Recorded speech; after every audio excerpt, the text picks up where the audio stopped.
Right, so hello everybody, this is Harry J. Martin and welcome back to some more BeamNG.drive. In today's video we're going to be checking out the Crazy map. I installed this map mod a few weeks ago and I've had a few, a little bit of a play around on it and I've decided it's worth a little video. There isn't all that much to this map, but, it's quite cool nonetheless. Anyway, you start off in this kind of tin shed looking thing and there are a lot of kind of car lifts. I want to say lifts, but I think they might be more like car kind of storage, like display stands or something, because they have a solid bottom to them. So, parking a car on there to then inspect the underside seems a bit pointless.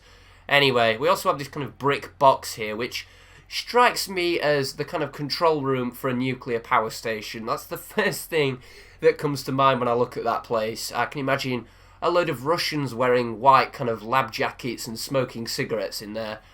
Anyway, we also have more of these car stands. I don't know who owns this garage, but clearly they have a lot of cars. Through to the right, we've got this kind of, I don't know, this is like another control room, I guess. It's very weird in here. I don't really know what you're supposed to do in here. It does give you a nice view out to the rest of the map, I suppose. Like, you can see there's a bit of a lake down there, and there's this big glass tunnel that we will hopefully be driving through in a little while. I guess you could do donuts in here. I mean, that'd strike me as a good use of this room. I can't really think of what else you could do in here. So yeah, we're going to do a few donuts and then try and kind of link it all up and leave at the same time. Oh, okay, well, we nearly had it, and then the car lifts kind of took their revenge for me trashing their purpose. Anyway, once you leave the tin shed, which I believe this does have a name, actually. It's Conklin's Garage. I've no clue who Conklin is, or why he needs so many car lifts. As soon as you leave the tin shed, there is this nice straight road with a kind of a load of buildings on either side of it. There's no kind of three roads down the middle. I mean, there are gaps, but they don't lead anywhere, so we're not going to be bothering to go down there.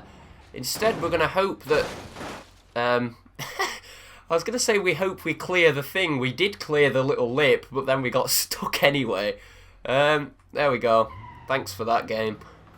Anyway, you go down this very mysterious looking tunnel, and into this weird room, which, I mean, it's got a bit off to the side, but there's, no kind of purpose for it. I guess you could put, a house plant. Oh, are we stuck? Oh, no, not quite. Anyway, you went to this arena here with a very broken kind of LCD display, or, I don't know, LED, whatever. As you can see, it's clearly been hit by a football or something, because it's a little bit damaged. My monitor actually does that. It displays all its colours every once in a while. I guess what I'm trying to say is it's broken. Now, this looks like a movie set for a drag race, so I suppose we're going to have to do one, aren't we? Right then, I'm going to be in the Legrand, and the other car is a sporty version of a Sunburst. I've no idea how fair this is going to be, but, we'll give it a go and see what happens. Right, here we go. Oh, wow. Okay, we've really been mugged off by the Sunburst. I thought this thing was a little bit faster, to be honest, but apparently not. Anyway, he's dead. We made it into Conklin's garage, and, Conklin's going to be pretty angry, I think, that someone's crashed into his shed, but, it's whatever. Right then, since the Sunburst won, we're going to stick with that, and we're going to head up here. I can't actually remember what's up here. Like I say, I've played on this map a few times, but not extensively. I believe it's just kind of a figure of 8 around here. Yeah, it is actually. It's just a banked circuit, and it's not a figure of 8 at all, is it? I don't know where I got that from. So you can have a few laps of this place and not crash, or you can crash, it's up to you. Plane over here. I don't really know why, but there is a plane, so, bear that in mind. Right, then went for a little change of vehicles. We've got the kind of off-road Roma here. I think it's the adventure version or something, and it's in this lovely camo colour, which isn't all that useful, to be honest, since everything's kind of white around here.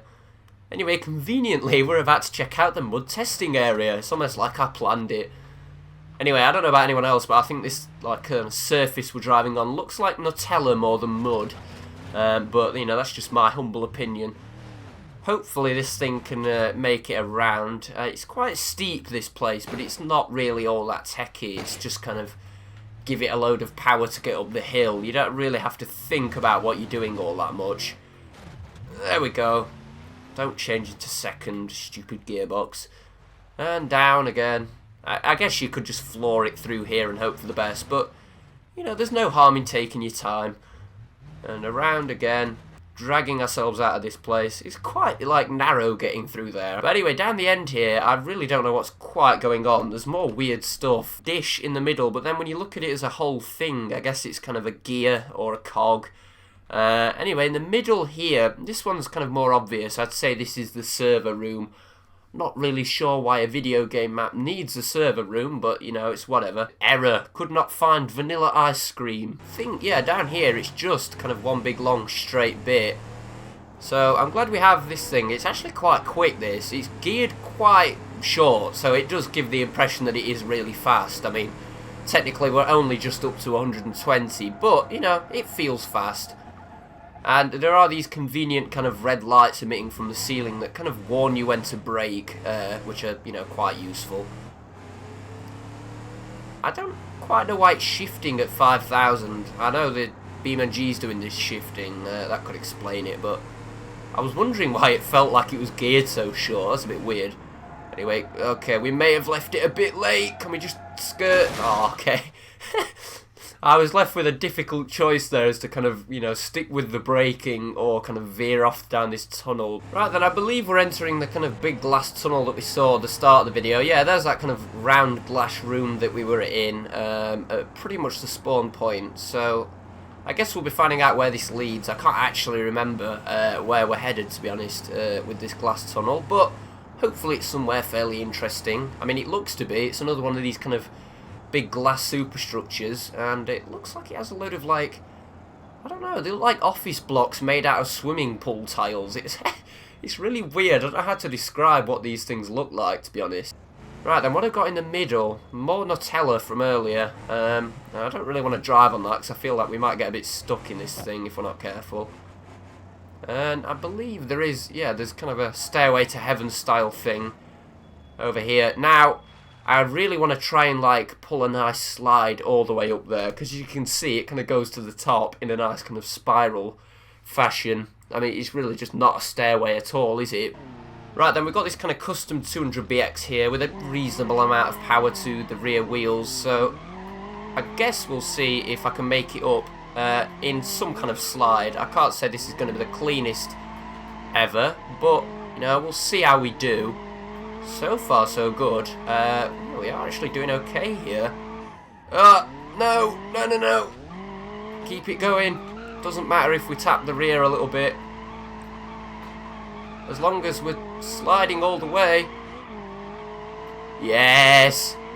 There we go.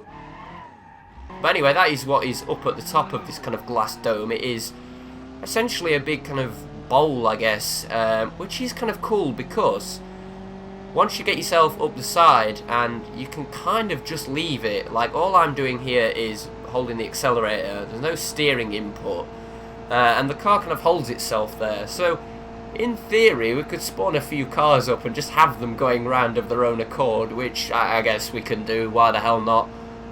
Right then, I've got a decent selection of cars spawned up. We've got obviously the 200BX, we've got a rally car, we've got a Roma, another rally car, and a Moonhawk. I think that should be enough to keep us going for now. And now I have to just remember which car's which. Oh, I guess correctly. Beautiful. Right, so I guess we'll start off by getting the 200BX kind of going around. The only real requirement for this is the cars have to be, you know, reasonably fast. They have to be able to, like, hold about 80 miles per hour on here. And they also have to have just enough ground clearance to the point where they don't keep losing traction with these kind of small little bumps. Right, there we go. Look, the 200BX is going round of its own accord. Probably I've already, like, worked out. This gets progressively harder as we go along because, obviously, there are more and more cars that we have to kind of be in tune with as we merge. Now, the rally car is... oh no, we're going to be in the way here if we're not careful.